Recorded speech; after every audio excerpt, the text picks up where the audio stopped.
se casser la voix.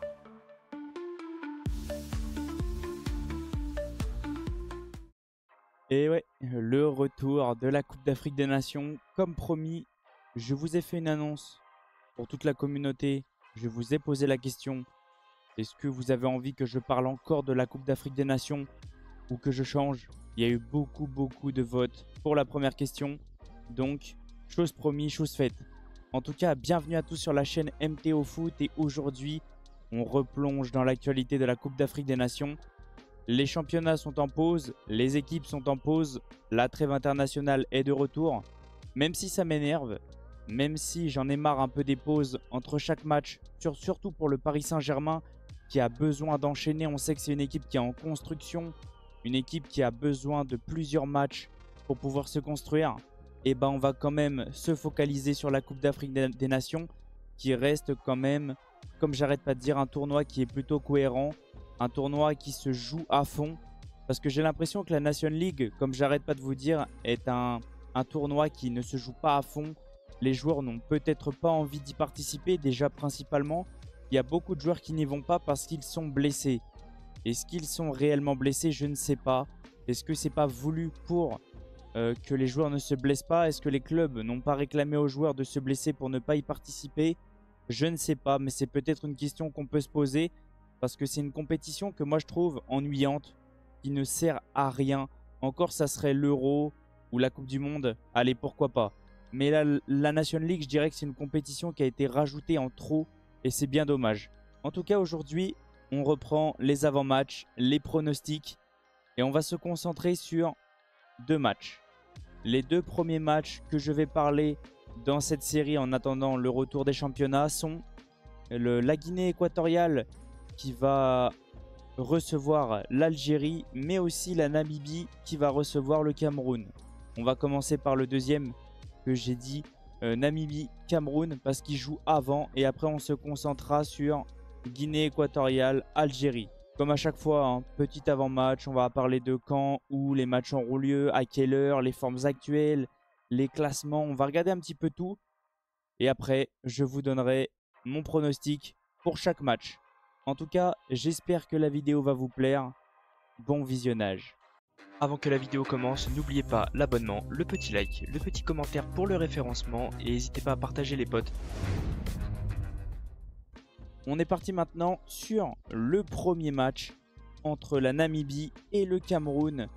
Le match, je dirais, un peu piège. La Namibie reçoit le Cameroun le mercredi 13 novembre à 14 h au stade Orlando Stadium et le match aura lieu sur beIN Sport Connect France, Free, MyCanal et beIN Sport 2.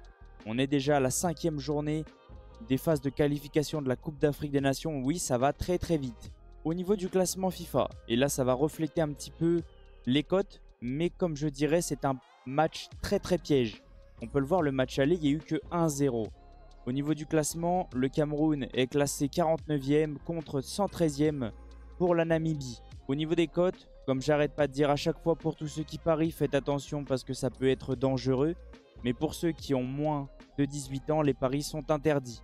Au niveau des cotes, ça va refléter un petit peu le classement, un petit peu le résultat, mais pas non plus tant que ça, donc méfiance.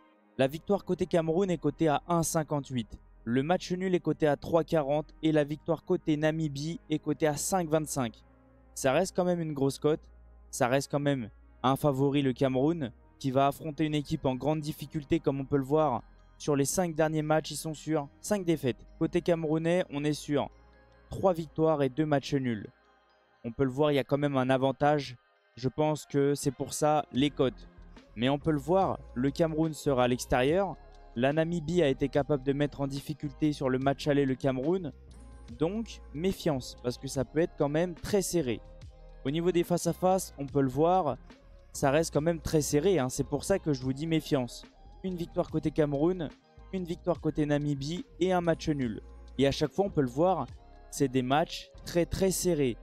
Donc attention parce que ça peut être un match très piège et très compliqué. On le voit malgré tout, la Namibie va très mal et dernière de ce classement. Le Cameroun est premier. Mais comme je vous ai dit, ça reste un match compliqué. Le Cameroun, 7, 8, 9, 10. Même s'il y a un match nul, le Cameroun sera qualifié. Donc je pense qu'ils ne vont pas non plus prendre trop de risques. Mais ils vont quand même vouloir s'imposer pour prendre le large et surtout assurer la première place par rapport au Zimbabwe. Au niveau du match, au niveau des pronostics que moi je vais donner sur ce match-là, surtout du pronostic, je vais essayer de prendre en compte un petit peu tout ce qu'on a dit là. Parce que ça peut être un match piège et je regarde surtout au niveau des face-à-face, les matchs sont souvent très serrés et très tendus. Donc, je vais essayer d'être le plus objectif malgré tout concernant le Cameroun. Mais je ne sais pas pourquoi je vois un match nul. Même si le Cameroun est favori, même si le Cameroun est avantagé, je vois un match nul et je vois le match se finir en 1 partout.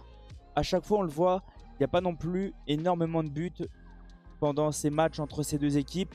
Et je pense qu'il n'y aura pas non plus beaucoup d'occasions et que ça va être un match serré et que la Namibie va tout faire pour prendre son premier point. En tout cas, donnez-moi vos avis concernant le match. On est parti maintenant sur le deuxième match de cette journée, 5e journée de la Coupe d'Afrique des Nations. La phase de qualification. La Guinée équatoriale reçoit l'Algérie le jeudi 14 novembre à 13 h. Alors je crois que si je dis pas de bêtises, là c'est juste avant. Je crois que ça va être 14 h. Mais il y a un avant-match de 1 heure. Peut-être que l'application veut prendre ça en avance. Le match aura lieu au stade Nuevo Estadio des Malabo. Le match aura lieu sur beIN Sport 1, beIN Sport, Connect France, Free et MyCanal. Au niveau des formes actuelles des deux équipes, l'Algérie ça va très bien et ça va refléter totalement les cotes. On peut le voir, l'Algérie s'est imposée au match aller 2-0. Même si c'est à l'extérieur, ça représente plutôt le classement FIFA. L'Algérie est classée 37e. Contre 88e pour la Guinée équatoriale. Au niveau des cotes, ça va refléter un petit peu tout ça. La victoire côté Algérie est cotée à 1,75. Le match nul est coté à 2,85. Et la victoire côté Guinée équatoriale est cotée à 5,25. Ça représente le match, le classement FIFA, le classement aussi, les formes actuelles. L'Algérie prend plus du tout de but presque, marque énormément et surtout s'impose depuis 5 matchs. Côté Guinée, la seule défaite, c'est contre son adversaire, l'Algérie 2-0, mais sinon de partout contre le Togo. Victoire 2-1 contre la Libéria, 1-0 aussi contre la Libéria et 1-0 contre le Malawi.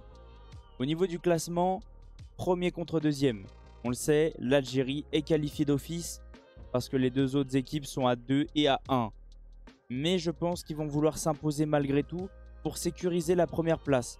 Parce que s'ils perdent, ils reviennent à 2 points. Et après, tout pourra se jouer. Donc je pense que les Algériens, ils ont la première place en tête. Et surtout, pourquoi pas finir sur 6 victoires en 6 matchs.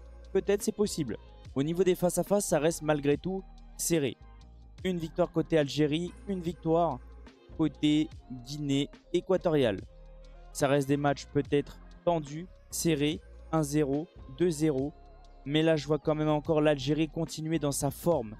Sa forme de sérieux, sa forme d'envie, sa forme de continuité de ce qu'il propose. Parce que ça reste plutôt intéressant maintenant comment l'Algérie évolue.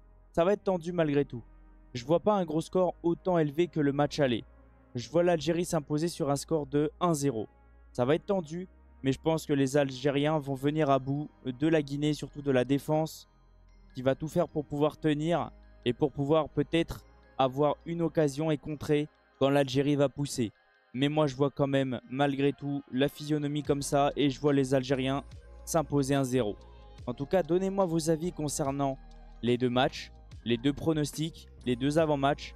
Je viendrai vous répondre dans les commentaires comme je vous dis à chaque fois. Et surtout, n'hésitez pas à rejoindre mes différents réseaux et surtout mon serveur Discord. Ça me ferait extrêmement plaisir. Merci à tous ceux qui sont restés du début jusqu'à la fin.